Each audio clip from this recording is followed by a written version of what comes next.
Hello दोस्तों, फिर से आपका स्वागत है हमारे चैनल पे। तो आज हमारा टॉपिक है मल्टीविटामिन डेफिशिएंसी। कॉमनली नाउअडेज़ हमारे बड़े सिटीज़ में और छोटे गांव तक शहरों में कहीं न कहीं हमारे मल्टीविटामिन्स की डेफिशिएंसी जैसे-जैसे एज एडवांस होती है वो ईज़िली पाई जाती है और उसमें भी कॉमन है बी12 और विटामिन डी3 की डेफिशिएंसी। तो आज हम उसी टॉपिक पे हम डिस्कस करेंगे। तो कॉमनली अगर हम देखने जाएँ तो विटामिन बी12 और डी3 की डेफिशिएंसी नाउअडेज़ बहुत सारे कारणों से पाई जाती है। उसमें से वन ऑफ द कारण है कि भई हमारे रूटीन डाइट में पर्टिकुलरली जो वेजिटेरियन सोर्सेज़ में उसमें मोस्टली बी12 के सोर्सेज़ बहुत ही कम मात्रा में रहते हैं और नॉन-वेज सोर्सेज़ में भी हो सकता है कि हम ज़्यादा मात्रा में उतना कंज़्यूम ना कर पाएँ।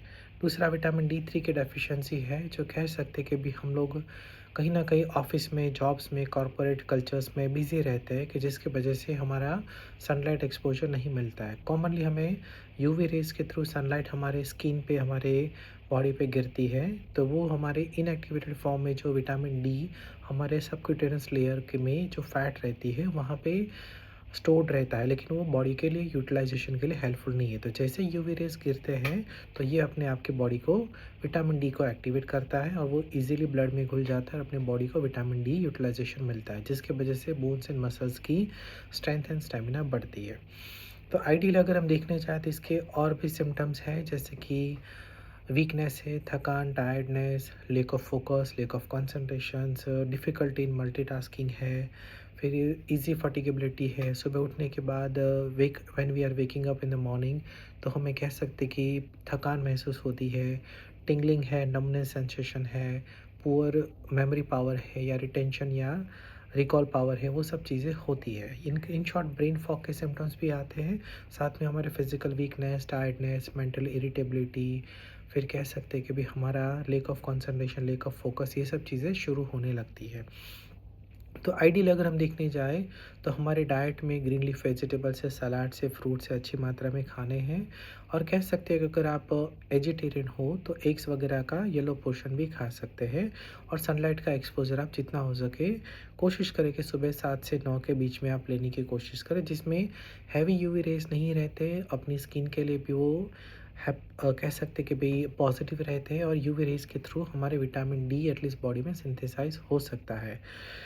और अपनी डाइट में अगर हम देखने जाएँ तो रूटीन रेगुलरली हमें green leaf vegetables, salads, fruits अच्छी मात्रा में खाने हैं, junk food, fast food avoid करना है, रेगुलर एरोबिक एक्सरसाइज, वॉक है, वो सब हम कर सकते हैं और सेडेंटरी लाइफ़स्टाइल है या फिर जो कंटिन्यूस सिटिंग जॉब है, वो कल्चर में हमें कहीं न कहीं अपने आप को बॉडी को मूवमेंट करते रहना है।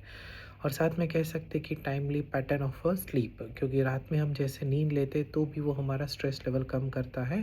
तो ओवरऑल हमारी बॉडी की जो स्ट्रेस लेवल कम होने की वजह से विटामिन्स जो कोई भी हमारी बॉडी में जाते हैं, कोई भी फॉर्म में, चाहे डाइट में या विटामिन्स सप्लीमेंट्स के फॉर्म में या टैबलेट्स के फॉर्म में, तो उसका एब्जॉर्प्शन भी सही तरीके से हो पाता है। अगर बॉडी स्ट्रेस में रहती है, उसको प्रॉपर रेस्ट नहीं मिलता है, तो चाहे हम अच्छी मेडिसिन्स भी ले लें तो हो सकता है उसकी इफ़ेक्टिवनेस इतनी अच्छी ना मिले। तो ये भी वन ऑफ द रीज़न है कि हम कई बार इस तरह से एग्ज़ॉस्ट हो जाते हैं। तो प्रॉपर्ली डिसिप्लिन्ड अप्रोच हमारी डेली डाइट है, लाइफ़स्टाइल है, प्रॉपर स्लीप पैटर्न है, स्ट्रेस रिडक्शन है, जिसके लिए हम योगा, मेडिटेशन, प्राणायाम भी कर सकते हैं।